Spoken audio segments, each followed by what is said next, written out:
But not the result. Cup winners for the past 2 seasons, Stuart Pearce lifting the trophy under the guidance of you-know-who. 4th Division Burnley, though, gave them quite a fright this evening, raising their game and raising a few eyebrows at the City Ground. Forest were forced to struggle and scrap. Steve Chettle's left foot eventually doing the damage for number 1.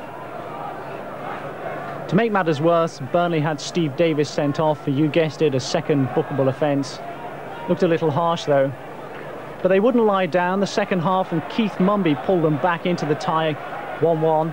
But eventually the Forest advantage told, Roy Keane's header making it 2-1, then Nigel Jemson picking one out through the pack for number 3. There was certainly no doubt about number 4, Stuart Pearce, out of the top draw and into the top corner. Oldham athletes. 2 controversial moments. Burnley's David Hamilton ending up on crutches after one of these tackles, and he's out of the game until the new year. Stuart Pearce. Stuart Pearce. Stuart Pearce. As Burnley attempt to pull back a 4-1 deficit against Nottingham Forest here at Turf Moor, there's only one name on the lips of the fans. When Stuart Pearce arrived, his reception was cordial enough, though a veil of secrecy has been drawn over the David Hamilton incident at Forest and at Burnley. Rather not, thanks. How do you feel about I'd rather Burnley? not, thank you.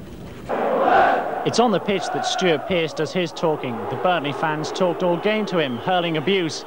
He waved back on one occasion, it didn't bother him. Forest had the pick of the chances in the first half.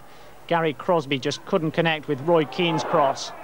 But Burnley created chances too. Jacob Deary and Peter Mumby just wide.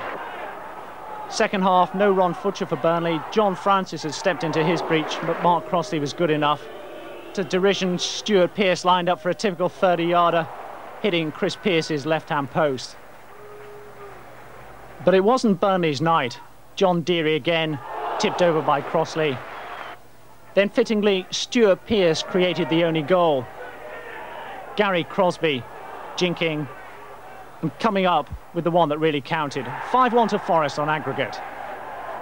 Yes, Forest last beaten in the competition by Manchester City back in 1987.